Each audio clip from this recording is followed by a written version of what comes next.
Ouais les gars, voici comment les encagoulés ont été arrêtés, les prophètes David et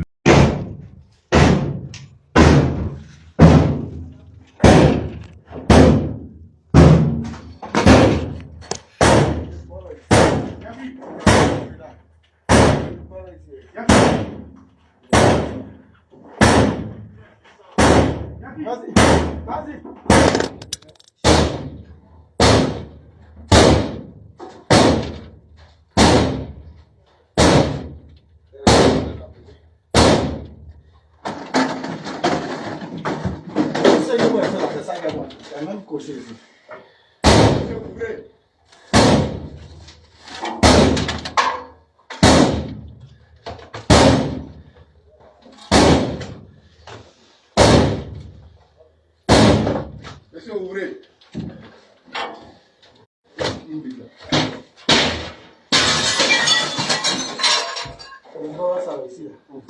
Ça lève tout le monde. Continue.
Ça ne va pas, c'est pas on crie à Dieu.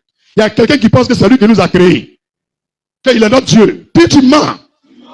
Il fait ce qu'il veut à la Côte d'Ivoire, personne ne peut parler. Il fait ce qu'il veut à ton village, personne ne peut parler. Il fait ce qu'il veut avec l'église, personne ne peut parler. Il fait ce qu'il veut avec toi, personne ne peut parler. Dis tu mens. À partir d'aujourd'hui, je parlerai.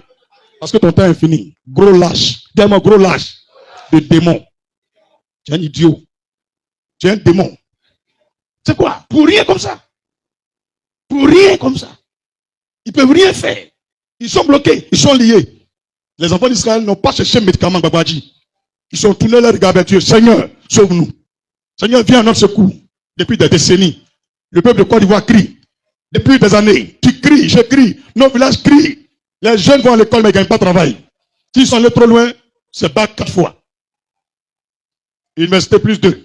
Sans travail, tabiniste, champ de manioc, chauffeur, yango. Après, c'est pour nous découper. Dis n'importe quoi. Quel peuple, quelle nation, quelle génération, la désolation. Et des gens prospèrent dans le maraboutage. Des gens deviennent milliardaires dans le fétichisme, assoiffés de sang, cherchant des nouveaux-nés dans les hôpitaux, courant des femmes sages-femmes, pour leur donner des bébés des gens. Aller immoler, prendre le sang, boire, pour empêcher un vieux criminel de mourir. Il va mourir. Et il va mourir. Un vieux sorcier, un mécréant, un fils de Satan, une femme qui n'a pas de pitié, qui vole les bébés, qui enlève les élèves, aller les tuer. Elle veut se maintenir dans son pouvoir de la sorcellerie. Elle ne peut pas partir. Tous les jeunes, personne n'avance. Les gens deviennent fous. Les gens souffrent dans le pays. Les pasteurs aussi deviennent des fous. Puisqu'ils aiment l'argent. Ils les ont envoûtés. Ils sont contrôlés par la politique. Ils ont mangé l'argent du sang. Sur leurs lèvres se trouve le sang des Ivoiriens. Tout le monde en payera. Tout le monde en paiera. Tout le monde. Il n'y a pas un que Dieu va louper. Comment tu peux te réjouir à l'aise sur des débris, des maisons cassées? Tu vois la pluie qui tombe, tu me parles de quoi? Que ce lieu-là est quoi?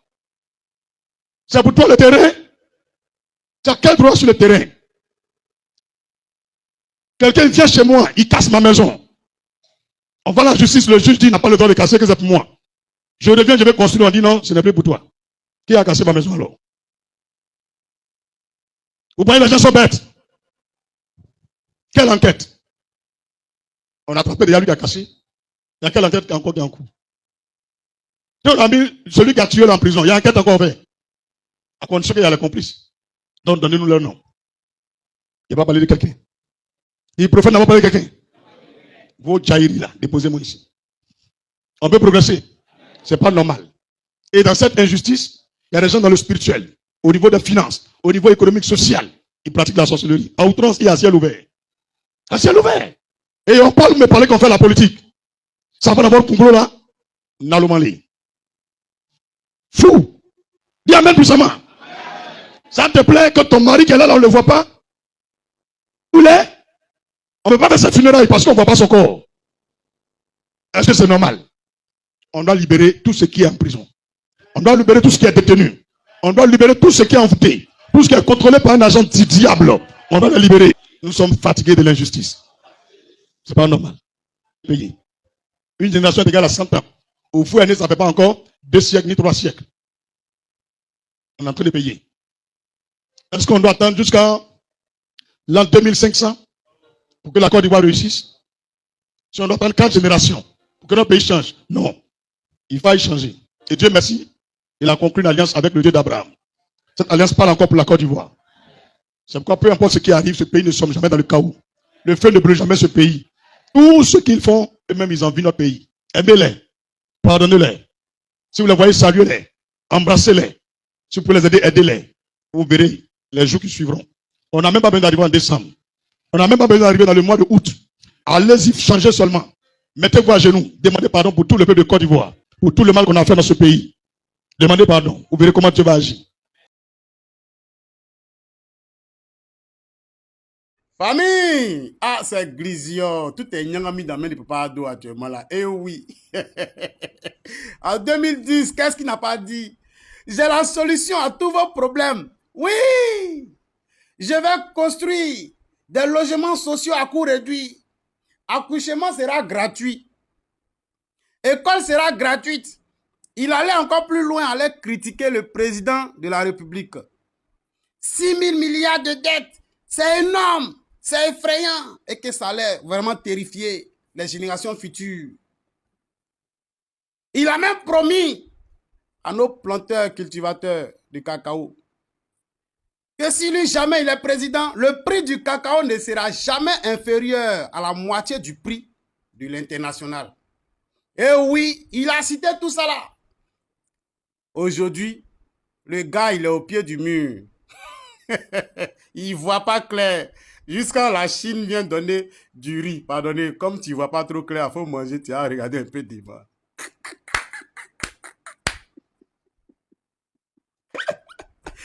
Ah, ouais. La théorie, ça n'a rien à voir avec la pratique de... Hey, demandez à Papa Ado, il est au courant. Actuellement, c'est son petit frère qui est zélé. Il a envie de gérer le pays là en tas. Champion. Pardon, de grâce. Voilà, nous ne sommes pas dans un royaume. Il faut te calmer. Bois un peu d'eau et puis il faut t'asseoir.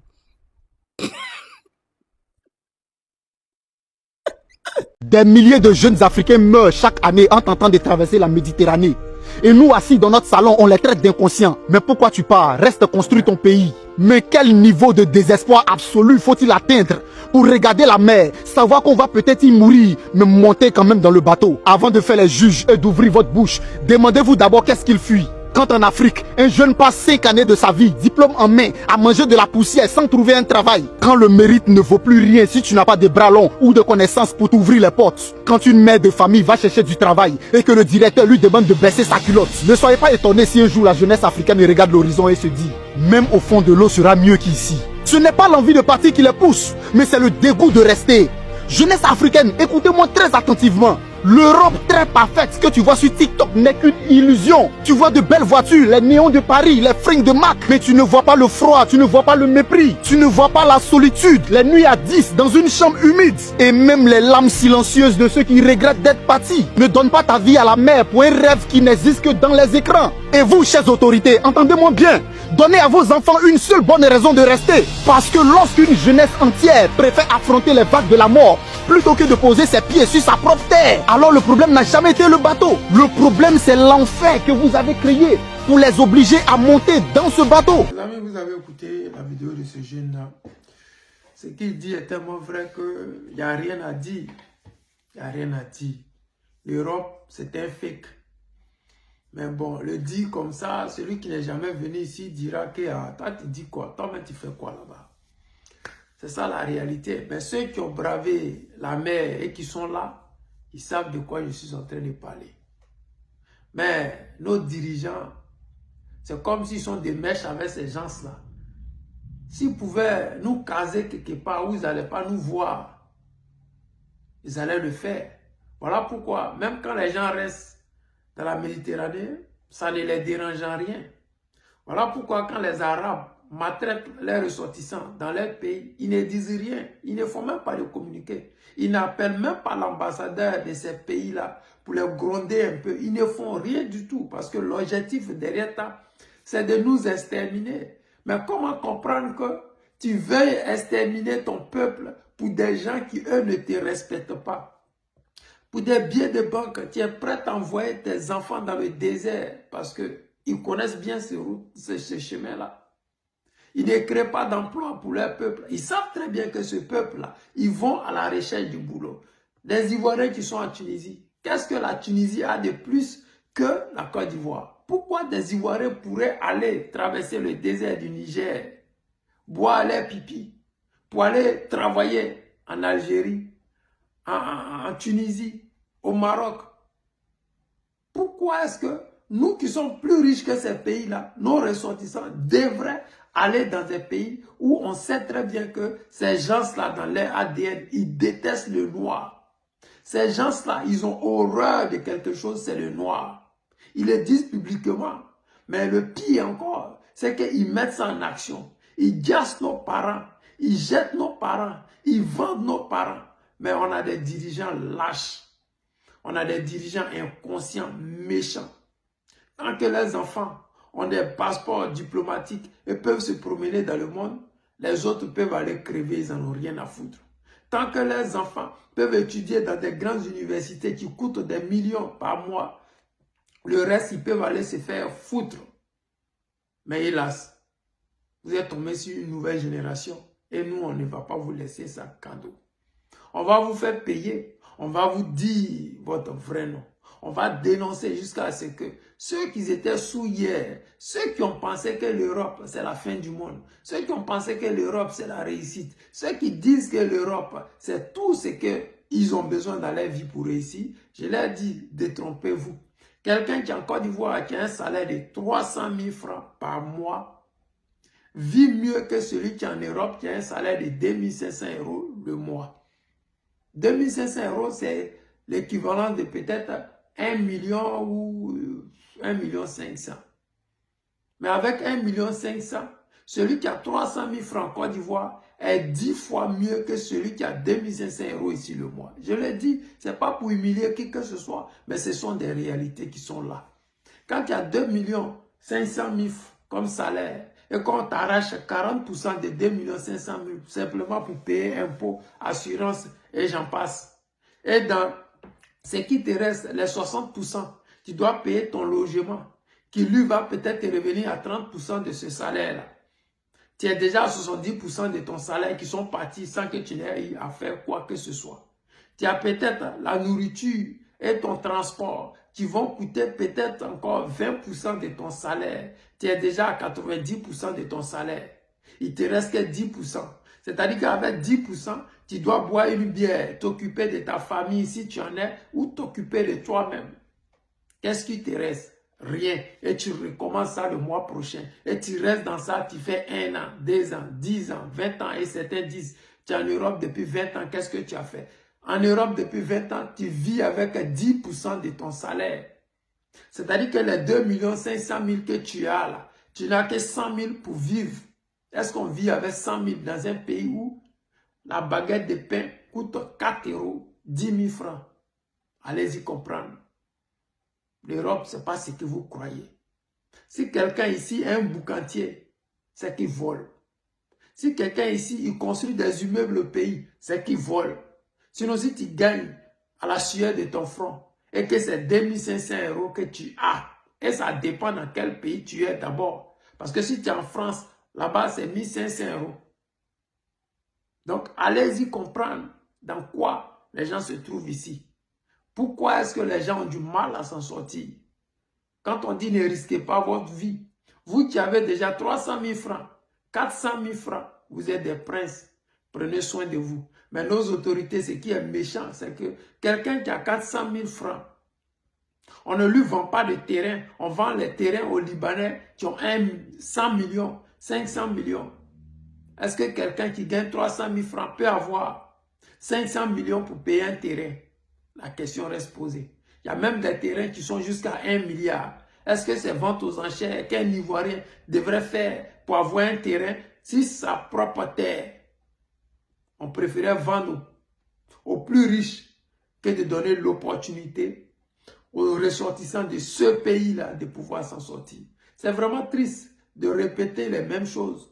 Mais je dis que ces dirigeants qui sont là, ils ne sont pas là pour nous. Parce que s'ils étaient là pour nous, ils allaient savoir que la Côte d'Ivoire est le premier pays demandeur d'asile en Europe. C'est dû à quoi? Dans un pays que vous appelez émergent. Dans un pays où vous dites qu'il y a goudron, il y a lumière partout. Dans un pays où vous dites qu'il y a pont partout. Vos ressortissants font des vidéos pour dire qu'on va être rapatriés. On va nous rapatrier. On ne veut pas qu'on nous rapatrie. Alors que ces mêmes-là disaient hier, le pays est émergent. Un pays qui est émergent, ses ressortissants n'ont pas peur de se faire rapatrier. Les Russes, quand ils viennent en Europe de l'Ouest, ils travaillent 3 ans et retournent chez eux. Parce qu'ils disent ici, il y a trop de stress, il y a trop de pression, il y a trop d'impôts, il y a trop. Ils préfèrent aller se reposer chez eux.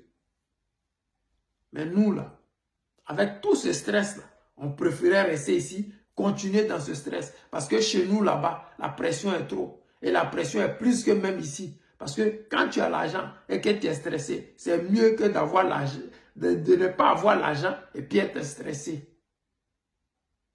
Donc, mes frères et sœurs, chacun suit sa route.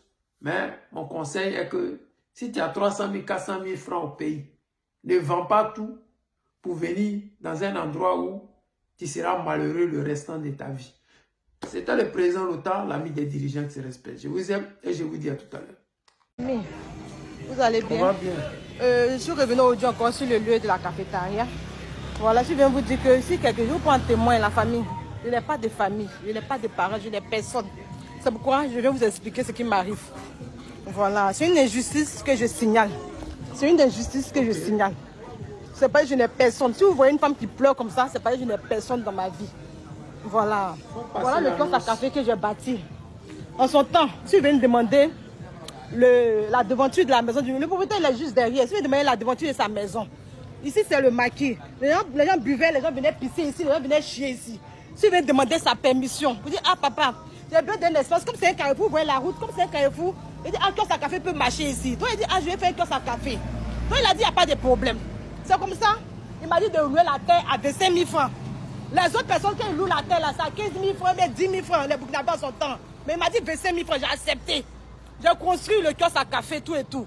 J'ai payé 1 an. J'ai payé 1 an. J'ai commencé à payer au fur et à mesure. Il ne me donnait pas de reçu. Voilà Dieu. Voilà ma mère. Si je mens, il ne faut pas que je l'ai reçu de ma vie. Il n'y a pas 1 mois que je n'ai pas payé son truc. Mais je vendais, ça marchait bien. Quand elle a vu que ça marchait, sa femme voulait prendre le coin. Donc elle passe en bas. Ce n'est pas elle que j'ai parlé. Mais je sais que c'est elle. Elle passe en bas pour mettre la pression de son mari, pour me chasser. Pour dire qu'elle veut récupérer le coin pour faire une poissonnerie. C'est ce qu'ils m'ont dit, qu'ils vont faire une poissonnerie. Voilà, donc le monsieur, son mari, le président du quartier, c'est un juge, voilà, qui est son ami. Ils m'ont convoqué chez le président du quartier pour dire non, moi de quitter sur son terrain, mais en partant de casser le kiosque pour partir. Voilà, donc sa femme m'a appelé pour me dire que, non, il ne faut pas les casser, que si je casse, je vais perdre. Et puis eux vont reconstruire encore. Donc je n'ai pas cassé. C'est pourquoi je n'ai pas cassé jusqu'à aujourd'hui. Ça fait 1 an, ils ne m'ont pas contacté. La famille si était mauvaise là. Je n'avais pas quitté les lieux et puis j'allais porter plainte. Si j'étais une mauvaise femme, je n'avais pas quitté les lieux et puis j'allais porter plainte. Mais je ne l'ai pas fait. J'ai quitté les lieux, je suis parti. Vous voyez, après 1 an, je les appelle, ils me disent que non, que 1,5 million que j'ai dit là, c'est beaucoup. Je dis, mais attends, elle, je l'appelle maman. Elle va me mettre au monde, mais par respect, je l'appelle maman. Je dis, mais maman, tu attends après 1 an, je te reviens puis tu me dis que c'est trop. Donc, on réfléchit, combien vous allez me donner, je vais prendre. Elle m'a rien dit. Quelques mois après, elle arrive chez moi à la maison. Elle me dit que non, que la toiture, puisque le kiosque était abandonné, parce qu'il n'est pas cassé, aussi, ils ne m'ont pas repris là. Donc le kiosque était abandonné plus de 1 an. Donc la toiture était gâtée. Donc elle m'a dit La toiture est gâtée. Ceux qui vont prendre là, ils ne vont pas utiliser la toiture. Donc, on va donner faire le prix des fenêtres et des portes. Là, je lui ai dit, mais je ne vais pas avoir une maison, je ne vais pas en détail. Je ne vais pas faire le prix des fenêtres et puis des portes. Et le bâtisse que j'ai fait, et les carreaux que j'ai mis. On fait ça comment? Elle s'est levée, elle est partie. Je lui ai dit de réfléchir, elle s'est levée, elle est partie. C'est comme ça. J'avais besoin de faire une rénovation dans mon nouveau coin où je suis partie là. Il y a besoin de tôle. Donc je l'ai appelé, il dit, ah, il y a besoin de tôle. Comme tu dis, les tôles qui sont là sont gâtés. Il est venu voir si elle peut récupérer pour voir s'il y a d'autres qui sont bons dedans. Elle m'a dit, il n'y a pas de problème. Donc j'envoie les gens sur les lieux. Le monsieur fait descendre les menuisiers. Je l'ai appelé, il dit, maman, mais demain ta personne va venir prendre. Elle dit oui, que son mari veut me voir. J'arrive ici vers 23h. Son mari me demande les nouvelles. Il me demande les nouvelles, il donne les nouvelles. Il me dit, mais toi, tu me fatigues, tu me fatigues. Il dit, mais c'est ta femme qui m'a dit non, que de ne pas casser. Il dit, ah bon, c'est ce qu'elle t'a dit. Il dit, oui, c'est ce qu'elle m'a dit. Donc il dit que non, que. Il a appelé sa femme, c'est un ténor. Il dit, madame, viens. Elle dit que c'est toi, tu dis que non, qu'elle a qu'à laisser pas, elle va casser. Donc il faut venir lui rembourser son aide. Donc je une comédie avec moi, en fait. Donc quand j'ai vu l'histoire, c'est là après que la fille de 10 qu'il devait dire, ils m'ont insulté comme ils pouvaient le faire. J'ai accepté, ils m'ont dit, ah, actuellement, c'est en période de décembre, c'est en période de fête. On n'a pas l'argent, on a 200 000 francs. On te donner une avance de 200 000 francs. Après, on va payer le reste. C'est pourquoi j'ai accepté l'avance de 200 000 francs. Après l'avance là, j'ai vu que le lendemain, ils sont venus payer les tolls. Voilà, ils ont payé les tolls, ils ont commencé à mettre les tolls.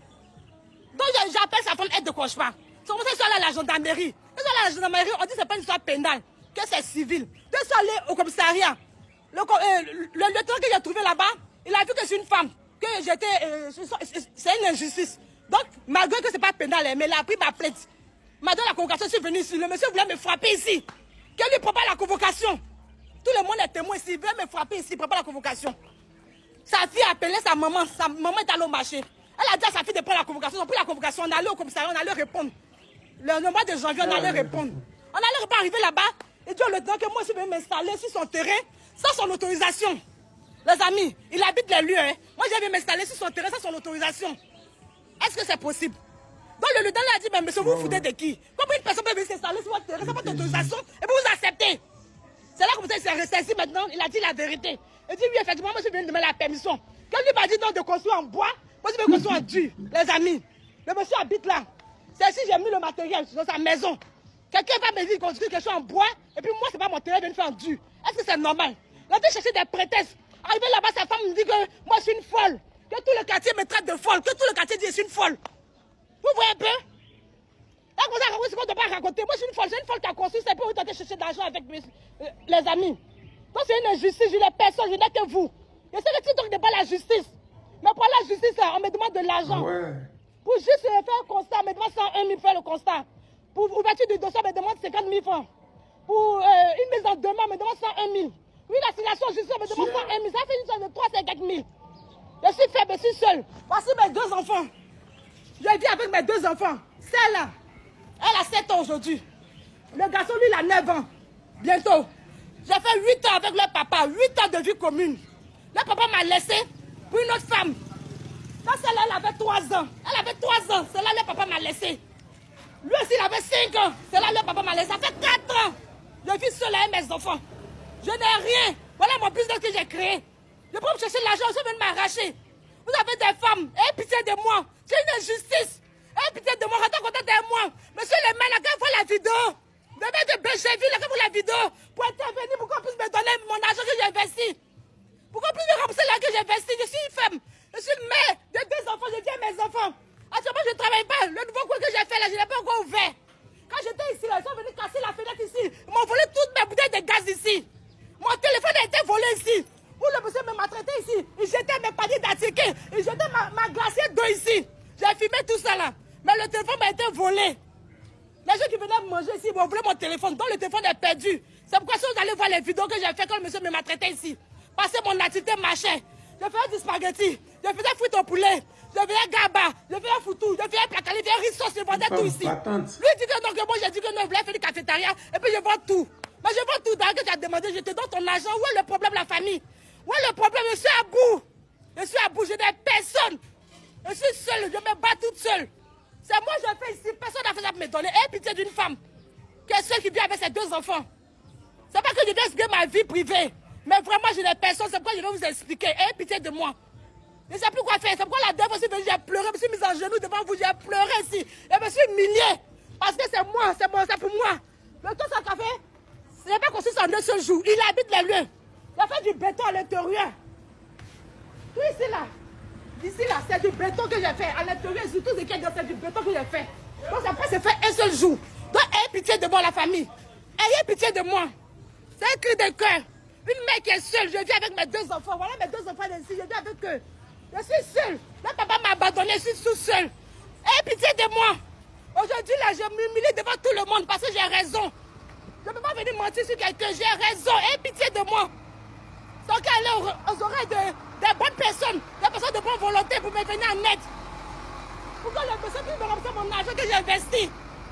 Voilà, il m'avait dit de casser. Je n'ai pas dit non. Je voulais casser, sa femme m'a dit de ne pas casser pour me rembourser.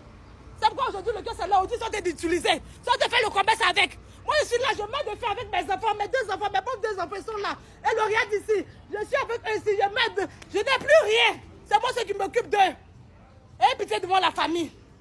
C'est plusieurs fois que je fais la vidéo. Si quelque chose m'arrive là, sachez que c'est eux qui m'ont fait quelque chose. Quand on est allé au commissariat, le monsieur m'a dit que ça coûte ça, les gens ne durent pas sur la terre.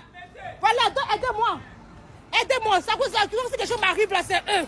Parce qu'en fait de tel là, les gens menacent les gens, il faut mettre médicaments. Si quelque chose m'arrive là, c'est eux.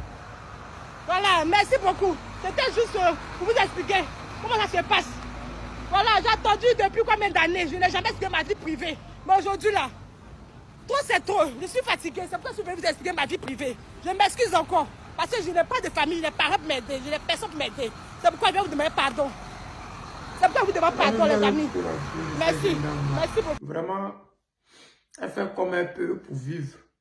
2 enfants sous la main, sans mari. Souvent, quand on vous dit la polygamie, c'est bien, les gens ne veulent pas entendre.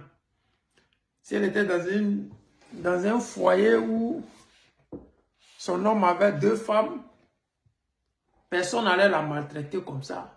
Parce que quand on sait qu'il y a un homme derrière toi, les gens ne font pas ça là. Peu importe.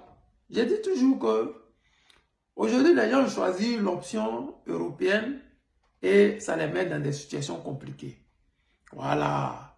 Si tu étais dans un foyer, que ton mari avait 2, 3 femmes égales, mais qu'un homme doit s'adresser à toi, il ne s'adresse pas à toi comme une femme célibataire, il s'adresse à toi comme une femme qui a des enfants, qui a un mari. Le respect est là, même si ton mari ne te donne rien. Vous ne pouvez pas imaginer le poids dans cette société quand on sait qu'une femme est mariée. Les gens, le mépris qu'ils ont envers toi, là, ils ne l'auront pas. Peut-être ton mari ne te donne rien à la maison, hein. Il ne t'apporte rien. Mais quand un garçon ou une autre femme, quiconque sait que cette dame-là, derrière elle, il y a quelqu'un là, ils ont une autre façon de se comporter envers toi. Si tu venais là-bas avec ton mari, là, il y a longtemps l'affaire, là, ils ont réglé ça autrement. Il y a longtemps, ils ont réglé ça autrement. Mais comme ils savent que tu es seul, et puis tu es une femme célibataire avec 2 enfants, tout ce qui est dans leur tête, là, c'est comment ils vont te mettre la pression et puis tu as abandonné, laisser ton business. Il y a des gens qui sont de mauvaise foi. Ils manquent d'idées. Ils ne peuvent pas s'asseoir pour réfléchir. Ils profitent juste du travail, du fruit des autres pour pouvoir se faire. Parce que ce coin-là, vous avez dit, les gens pissaient là-bas. Les gens allaient même chier là-bas. Mais vous avez réfléchi et vous vous êtes dit, cet endroit-là, si je nettoie, ça peut être un coin magnifique. Mais ils habitaient là, ils n'ont pas fait ça. Ce n'est pas l'argent qui leur manquait pour faire ce kiosque-là. C'est juste qu'il manquait d'idées. Mais comme ton business a commencé à marcher, ils se sont rappelés soudainement que ce coin-là, ça pouvait rapporter de l'argent. Alors là, ils veulent t'arracher. Et ils ont réussi. Puisque c'est leur terre, c'est chez eux. Donc c'est normal. Mais le mauvais côté, c'est que ils ne t'ont pas dédommagé. Ils ne t'ont pas dédommagé. Et aujourd'hui, la justice ivoirienne, je ne sais pas comment elle fonctionne, mais elle m'inquiète. Voilà, elle m'inquiète. Aujourd'hui, tout est l'argent. Tu portes plainte, c'est l'argent. Partir au tribunal, c'est l'argent. Pour mise en demeure, c'est l'argent. Regarde, toi, tu as raison là. L'argent, même quand tu te demandes là, tu es obligé même d'abandonner. Parce que ce qu'elle vient de dire là, On me demande 50 000, 50 000, 50 000. On me demande 100 000, 100 000. C'est quoi le projet? Si elle avait 300 000 pour vous donner là, mais elle a laissé le coin là dans les mains. C'est parce que sa situation est compliquée. Sinon, moi, le conseil qu'elle peut lui donner là, ma chère, laisse ça dans les mains. Dans la vie là, tant qu'on a la santé, Dieu fera des choses pour nous. Si tu t'accroches à quelque chose qui ne va rien t'apporter, tu feras du tort à tes enfants. Regarde tes enfants qui sont là à côté en train de te regarder. Ils sont attristés. Ce n'est pas là qu'ils devraient être. Ils devraient être peut-être à l'école ou en train de s'amuser, tu vois. Mais ils sont obligés d'être là où les mères sont en train de souffrir. C'est-à-dire que c'est une mauvaise énergie, là. Tu es en train de les transmettre ça. Ce n'est pas que c'est ta volonté, mais c'est ta sueur. Tu réclames ce qui t'est dû. Mais dans un pays où la loi n'est pas respectée, dans un pays où même si tu as raison, tu n'as pas le droit de dire que tu as raison. Tu peux finir en prison pour ta propre raison. Donc, vraiment, ceux qui peuvent l'aider, aidez-la, mais en quoi faisant? Parce que le dossier là où c'est arrivé là, si l'ami du propriétaire de terrain est juge, ancien juge ou bien juge, vous connaissez le pays là, personne n'est trahi, il n'y a pas de trahison. Les juges entre eux se gèrent, les policiers entre eux se gèrent, les enseignants entre eux se gèrent. C'est-à-dire que si tu as affaire à une corporation et que c'est contre eux tu vas, moi je ne sais pas comment, mais je dis seulement que la meilleure façon pour vous là, c'est d'avancer. Dieu n'oublie jamais ses enfants.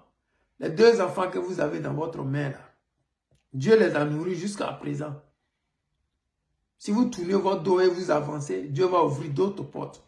Plus vous vous accrochez à celle-là, et plus ce que Dieu a prévu pour vous devant ne va pas se réaliser. C'est la vie, c'est comme ça. Quand ta main est remplie, tu ne peux plus recevoir. Si tu mets ça là, si tu laisses ça derrière toi et tu dis c'est rien, Dieu fera, Dieu pouvoira. Vous allez voir que dans les années à venir, dans les mois à venir, des portes que vous ne pensiez même pas que ça allait s'ouvrir là, elles vont s'ouvrir pour vous. Notre maman écrit dans son livre, les bras longs. Les gens pensent que tout le monde qui réussit, ils ont forcément des bras longs. Non, il y a des gens qui réussissent à travers leur travail. Vous pouvez avancer et faites-le. Vous allez voir que Dieu vous viendra en aide. Faites-le et arrêtez de pleurer si ce qui est déjà perdu. Si tu as quitté quelque part, continue. Voilà. Les amis, c'était le président Lota, l'ami des dirigeants qui se respectent. Je vous aime et je vous dis à tout à l'heure.